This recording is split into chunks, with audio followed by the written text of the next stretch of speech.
just the process of learning is good. All the learning that in your life won't happen at school, probably not even half of it. But without school, you won't have the opportunity to learn outside of school.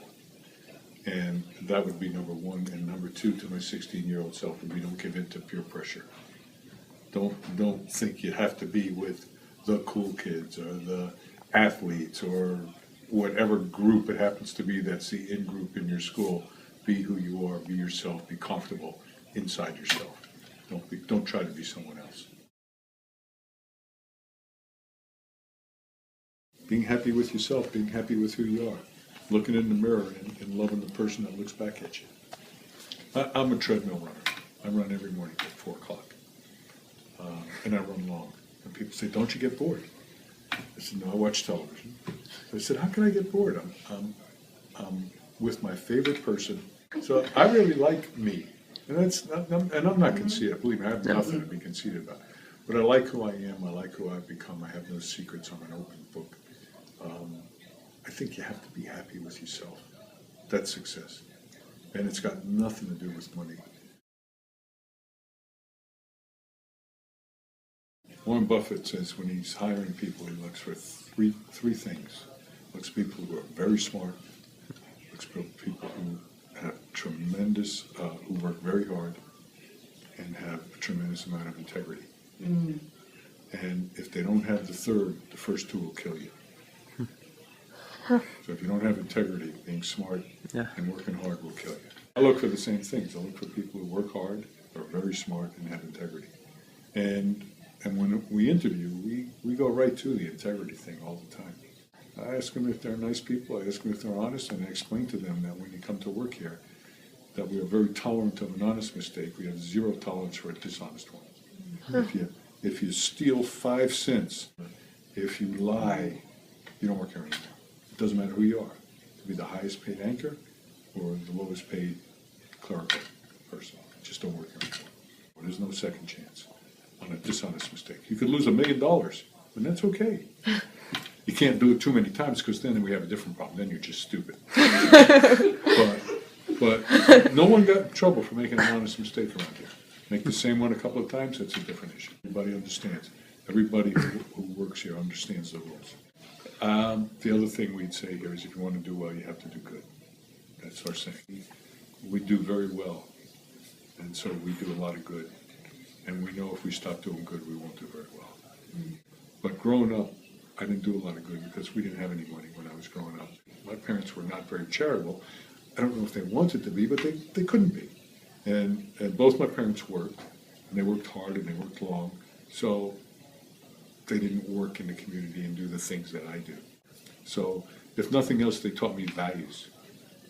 And I carry those values through, and I'm married to a woman with the same values, and I think I've pushed those values down to my kids, and they all do things in the community. But this station does a tremendous amount in the community, and it feels good.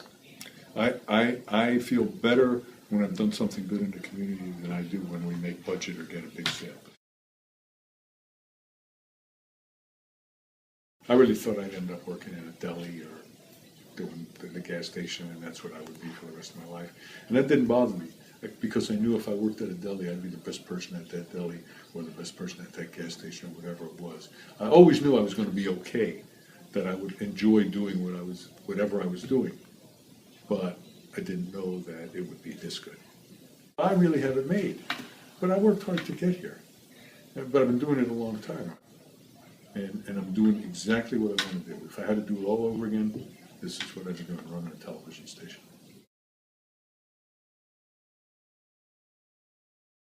Obviously, having kids,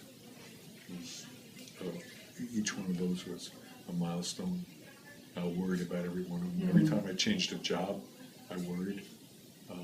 Bought a new home, you worried, every time you buy a new home, you wonder, oh, how am I going to pay for this? But somehow it all worked out. I've never been in debt. I've never bought anything that I couldn't pay for. I learned that from my father. He never had a lot of money, so he never bought anything. So they were always waiting for the rainy day, and they didn't want to be caught in it. So if they couldn't pay for it, they didn't have it.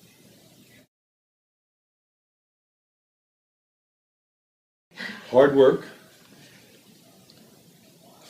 luck,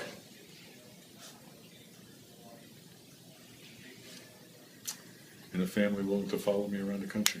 We've moved 14 times. I want to continue to be useful to whomever it is. You know, I'm vice chairman of Children's Hospital here in Los Angeles. I'd like to continue to do that, do nonprofit work and help people. I don't think I will, when I stop doing this, that I care if I ever make another nickel, but it'll be about doing lots of nonprofit work.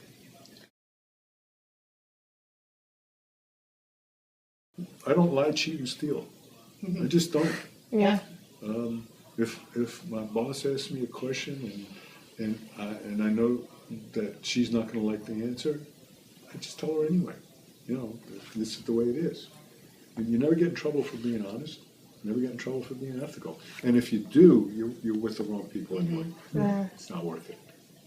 But you know, when I put my head down on the pillow at night, I go to sleep. I don't stay asleep very long. And you know, a clear conscience is wonderful.